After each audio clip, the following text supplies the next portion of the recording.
look at the bottom of it. Thank you. We want you to take the plant out of the pot, and then we want you to go ahead and see, is there anything inside the bottom of the pot? Can we get a different pot that's fresh, nothing brand new, nothing ever been inside of it? Wash it out nice and clean, so it's completely clean. Put the plant back in the pot, and then see if in fact, wrong way. See in fact if that's going to happen, that the plant is going to grow well. We don't know that right now, but we're going to need to try. We're going to try some of your solutions to see which one is going to really fix the problem, so it cannot come back again. This is what we want to do, is we want to prevent this problem so it cannot come back again. So we're going to select just certain ideas, certain suggestions that people have, and go forward with it. Once you have this, then the next thing you need to do is to measure and standardize this. Now, I know many of the companies here in Malaysia are ISO certified, and there's a lot of different ISO ratings, but they're ISO certified, which means that you're going to have an auditor come in and check your processes once a year.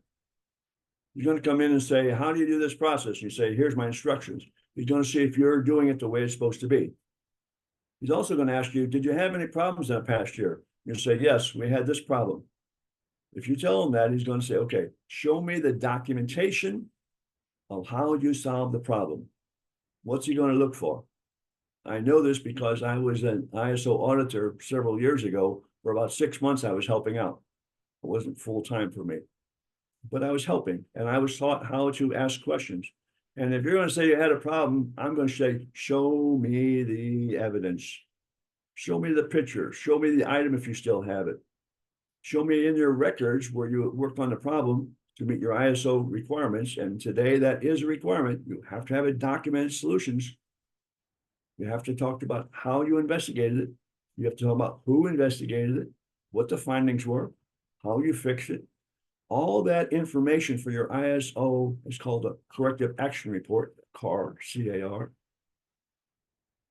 All the information that's necessary for your corrective action report is going to come from this team. This group who went through this have got all that documented, all the things that you need to put in your ISO corrective action report. And that needs to be done if you're going to stay certified. That has to be done. If you have a problem that you worked on and there's no documentation for it, it's a write-up. They will ask you to go back and find some information on it because they want to know what you did. That's something you're going to have to do. So we're going to want to measure this to see that stands in place. We don't want this to go wrong again. We say this happened, but we don't ever want it to happen again. Well, if we don't want it to happen again, what are we going to do about it? What are we going to do to get this so that no one has this problem again? We're talking about problem solving, not just problem avoidance. And this is what happens in most cases. Most people wind up having problem avoidance. They're going out there that morning, trying to start the car, it wouldn't start. Well, 6 months ago, I had the same problem and I replaced the battery. My battery should not wear out in 6 months. It should have longer life than that. I wonder why it occurred again now 6 months later. Don't know. That's because you didn't investigate it deep enough the first time it happened. Well, now you're going to investigate it more. And if it is your daughter, son, or a husband or wife who left the lights on, you're going to talk to them and say, hey, you know what?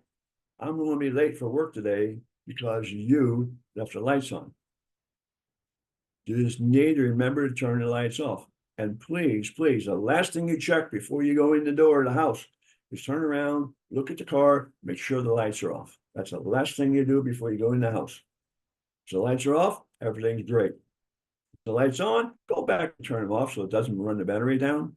You need to come up with some sort of solution, but it's probably going to be for a problem that recurs over and over and over. And that's not good. We don't want them to occur over. We want them to be prevented. Now, what are some of the biggest problems that we're going to have when you're doing root cause analysis or you're doing problem solving? Is that you can test 3 ideas rather than choosing one.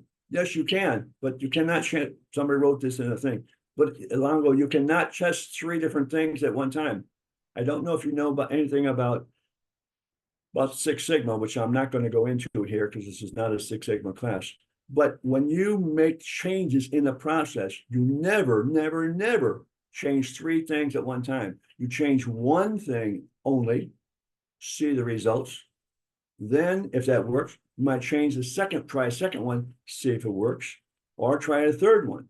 But you don't if you change 3 things, which one fixed it? That's the problem. If you change 3 things in a process and it's fixed, you say, oh boy, I fixed it. Which one of those 3 things fixed it? Don't know. Maybe it was a combination, possible, yes. But you start out by doing one fix at a time to see what the results are. You don't try and change them all at one time, one by one. Yes, sir, one by one. That's what we want you to do when you're fixing these things. We don't want you to try and do multiple of them. This is how will you measure the solution? How will you measure the success of your solution? Well, hopefully, if you do this correctly, the problem's never going to recur again. Never. Now, let's say you're in a customer service department, and people are calling in, and you're on the call center to answer calls when people call in, and somebody's complaining. They say, you know what? Your provider showed your maintenance man coming to my building showed up late. He was late by half an hour. I had to go to the hospital, or I had to go to the doctor, or I had to go pick up my child to school, and I wasn't able to wait. Because he was late, the service didn't happen. I waited for a half an hour and it didn't show up and I left. Okay. That's the complaint. So how are we going to fix that? Well, one way we can think about doing that, first we got to find out about that particular incident. Which driver, which service provider was a half hour late? So we find that, we talk to him and he says, yeah, you know what?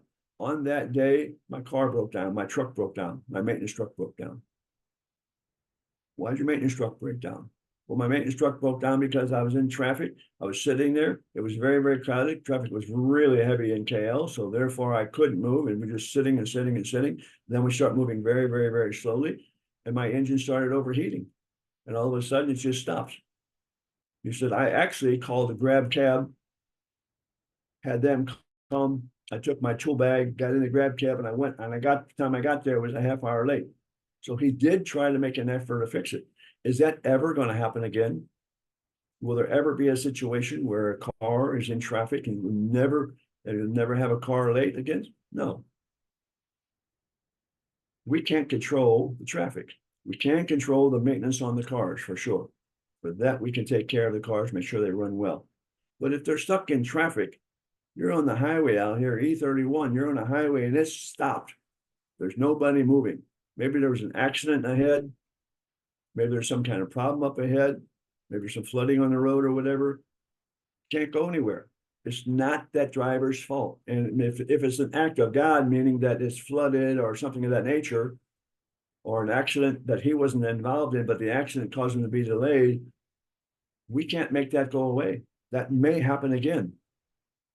But if we make sure we have good car maintenance, if we make sure he has another alternative way to get there, we may be able to prevent this particular incident from occurring again. So we have to think about, this is something that folks don't understand. Here in Malaysia, you don't have typhoons, just as an example. You don't have typhoons that come ashore and do all this damage. What if you lived in the Philippines? If you're living in the western side of the Philippines, they're getting 5 to 6 typhoons every year coming through there. And it tears up. Some of it's in the north part of the island, sometimes the southern part of the island. Sometimes it doesn't land until it goes all the way across the island and hit on the east coast. This is an act of God. How are you going to prevent against those typhoons? You can build a strong shelter. You can build a strong home or a strong factory that's going to stand up against these typhoons. But you don't know when they're coming. And you don't know if they're going to come more often or less often. You don't know that. You can only prepare for what you think is going to happen. So the solution to that may be spend a little bit more money, build a little bit longer structure, or try to move somewhere you can where there's less typhoons or less disruption. In Malaysia, we get a lot of raw materials that come to us by ship. A lot of them come to us by ship here into our harbor. What happens if there's a typhoon out at sea and the ship gets damaged or our cargo gets disrupted and it doesn't come? That's an act of God. We can't make that change. We cannot make that go away. We could possibly store an additional amount of material here on a regular basis, so we have a buffer stock. That's possible, but that becomes expensive. And we don't even know if it's going to be needed, that buffer stock or not. So now it might sit there until it becomes obsolete or deleted by date, maybe expires. Don't know. There's a lot of small problems out there. Many of them we can solve. Some of them are going to take years to solve or a lot of work to solve, and they're not going to be easy. But most of them we can solve if we investigate them. We try to find out what's going on with the problem, and then we're going to be able to go out there and say, I know how to fix this, or at least I know what I think is going to fix this. And then we try it. And if you got 3 options, that's great. You got 3 options.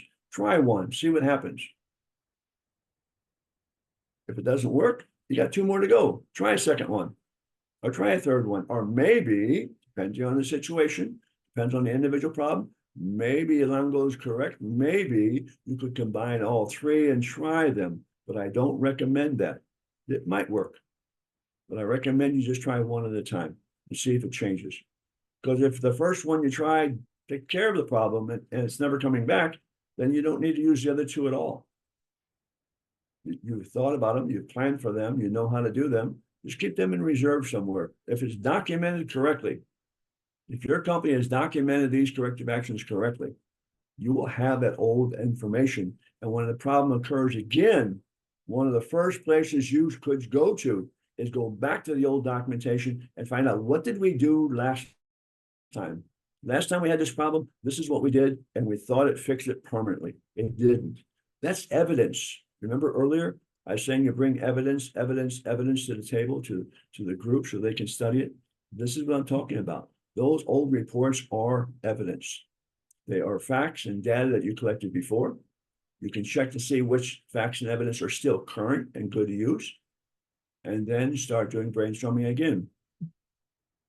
What lessons can be learned from the past problem-solving attempts in similar situations? Absolutely. Absolutely.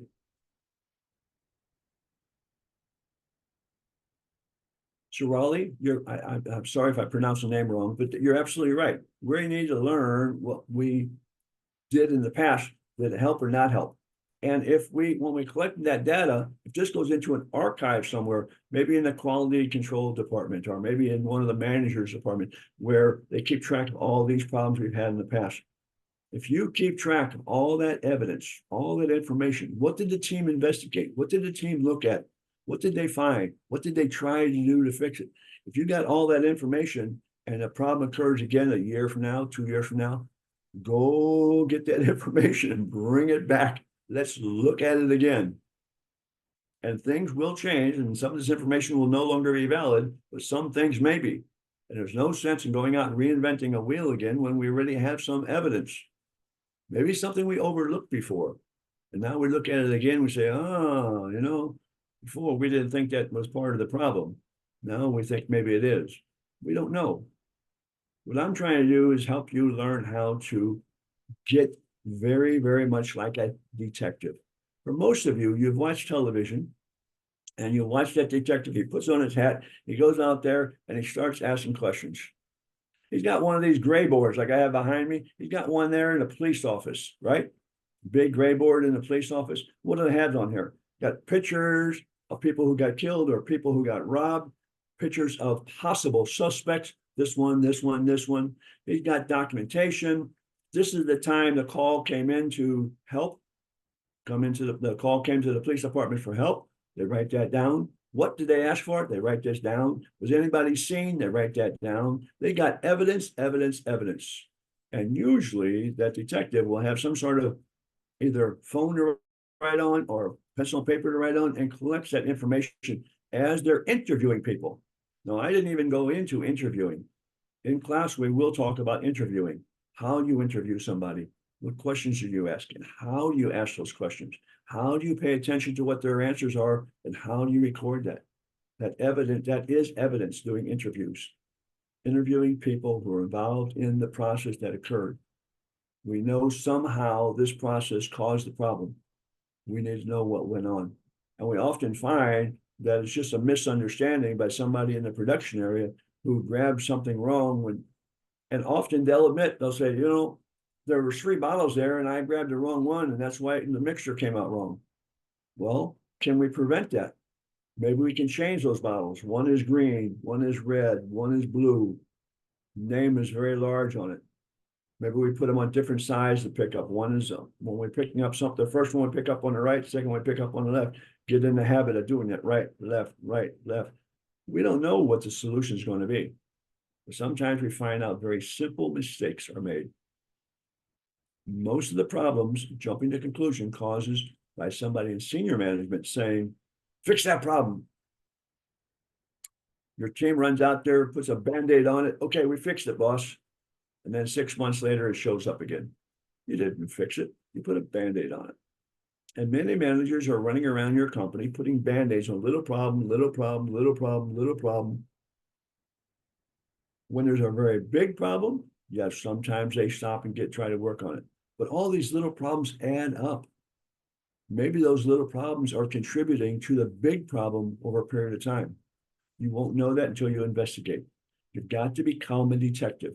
And we talk about that in class a lot. Be that detective. Ask why, where, when, how. Dig. And then we're going to do our creative idea generation. Then we're going to come up with some possible solutions. And then we're going to try those solutions. That's the format we need to go through. That's the format that works for most people. Now I'm going to close my screen share here and go back to my normal screen. And I will answer any questions that you folks may have.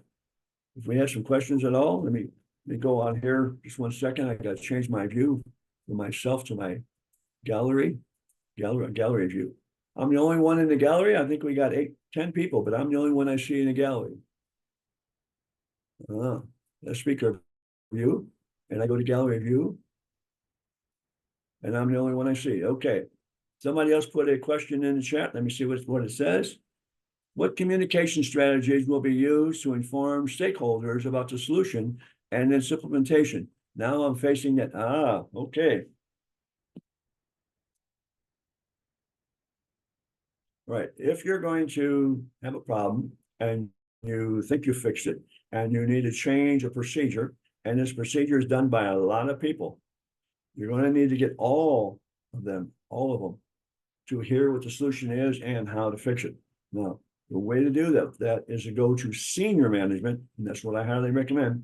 You go as high as you possibly can in the company and explain to them, we have tried the solution. It does work, but we need to get the information to everybody. You tell the top leader, we need your help to get this to everybody. We can certainly tell everybody, but we need them to understand how important it is to the success of the company. The company of the success is dependent upon all these people changing the way they've been doing it and doing it the new method. Or there's another choice. If it's something that's done on computer or by paper, get with your IT people and have them help you put a preventive measure into the software system. They can write this in. It's been done at other companies. So what happens is, let me give you an example. Just like you and your credit card, you try to buy something in Shopee or Lazada, you're trying to buy something, and when you put your credit card number in there, you put the wrong number. What happens? It stops, process doesn't go through, can't be done until you put the correct number in there, and then it goes through. There are software solutions out there for many things that we do that we can put those stops into the software system. So if you haven't talked to IT about that, you might talk to IT and ask them if they have any ideas about how we can get everybody to be in a situation where they cannot make the same mistake. If it's an old document, get rid of the old documents and only supply them with new documents. Don't say, oh, well, we'll use the old document until we run out and then we'll use the new document, new form. The old forms are okay, but this one is better. Wrong. You don't want to do that. You want to go find all of the old documents, getting rid of all of them and put in new documents only. So when they go to grab a document, it can only be the correct document. It cannot be an older document. You want to make sure you got the right document. And IT can help. Today's IT technology is amazing what they can do. And you may have somebody there who has an idea on that, on how to help you. Let me give you a quick example on that. I've got another question here, 1 second. What feedback mechanisms will be put in place to assess top management? They say, okay, and bring in consultants to handle the problem. That's why many don't want to participate. I agree. Don't bring in that consultant. Unless you don't have a leader who knows how to lead a team to go investigate this. You might hire somebody who come in to be the leader of that team, but they don't have the facts and data. They're going to be leading the team through the process. But I'm not a big proponent of bringing an outsider in to solve the problems. You might have an outsider, someone like myself or other people, come in and train you on how to do it, and then you do it, not I do it. I'm not going to come in and give you the solution. I might come in and train you. You see, my belief is that I don't want to give you a fish. I want to teach you how to fish so that when I walk out the door and leave, you know how to do it yourself. That's much different than hiring me just to come in and fix it for you. Because when I'm gone, if it ever occurs again, guess what? You have to call me again because it occurred. Okay. And I have to come fix it again. That's going to be expensive. But if I teach you how to fix it, or if I teach you how to discover the way to fix it, then your own people can do it. So I much prefer when I work with a company that I teach them how to fish, not fish for them. If I fish for them, then they're gonna have the problem reoccurring, and that's too costly, and I don't want to do that. That's not how I operate. I operate by giving you the knowledge and the skills in order to fix it yourself. Repair it happens a year from now, 2 years from now, 5 years from now. Something happens like this again, you have people there who went through the training, you went through people who fixed the problem before, now you have some experience. But if I had to come in and fix it, and then a couple of years later it occurs again, your only choice is to call me to come in again. It's going to be expensive to do that. So I recommend that you teach people how to fish, not give them fish. That's one of the ways that I operate. Sure. How about on the team? Everyone want to be a leader. Everyone aiming to decide. That's why, because the leader makes no decision, zero. This is something else that we do when we do creative idea generation. If I'm the leader of the team, I make no decision. The team, the other members of the team make a decision. Now, I might point out something good about their solution. I might point out something that maybe they need to consider they didn't consider about it. I can give them feedback in that. Well, when it comes time to voting, if you are the quote unquote leader of that group, you're not the one who's going to make the final decision. They are, and we're going to vote on it. We use something that's called the nominal group technique to vote on which solutions. Everybody on the team gets a vote. Actually, probably everybody on the team is going to vote twice. We have a long list of 20 things that we need 20 ideas that we need to go through. We get it down to 10. Okay, now we're going to vote on those 10 and put some priority. 1, 2, and 3. Every member on the team votes on that. Their own vote silently without other people knowing what they're voting for. Now I get that 10 down to 6. We're going to vote a second time now because we're only going to come up with 2 or 3 ideas. We're going to vote a second time and get that down to 2 or 3. It's everybody on the team. Everybody on the team has an opportunity to participate. Now, you tell me that Michael, our leader, is part of the team. He's one of the team members. Okay, if that's the structure, then they do participate in idea generation and they do participate in voting, if it's that way. If you have an outside leader, somebody who's the leader of the whole department, you don't want that person to vote. If that person is the leader of the department and they know the solution, why in the world did they not already fix it? Because they don't know the solution. If you have a designated leader, let's say you have a department manager. The department manager has 12 employees and he wants to solve a problem. So he picks either 3 or 5 because you want an odd number, not even number. You pick either 3 or 5 people to be on this team to work on this problem. He is their designated leader. If he says, I think we should do this, what are the people going to say? Okay, boss, your idea, we'll do it. Do they want to tell him, hey, boss, you're wrong. We don't agree with you? I doubt it. So usually the person who's leading this group is not a voter when they're coming up with solutions. Who is responsible to decide the person in charge of each item? Okay. If you have 3 or 4, we're getting close to the end of our time here. So if you got 3 or 4 suggestions, let's say you got 5 members on the team. You're going to ask on that team which person knows the most about this particular item. If you got a maintenance person on the team and it's about machines, that's the person you want to try implementing. He's probably going to want 1 or 2 of the other members to work with him to implement. If it's about call center, you want to find out the person who took the call, and that person may be the person who tried to implement it, but they're also going to want some help with other people. I usually never assign a fix to a problem to one person, almost always. I could say 99% of the time I've done this around the world for many, many years. I always put either 2 or 3 people responsible on a small group to solve that problem once we come up with a solution, not just go out there and fix it by one person. One more question somebody has here. Let's see what it is. How can we prioritize the solutions based on their potential impact and feasibility?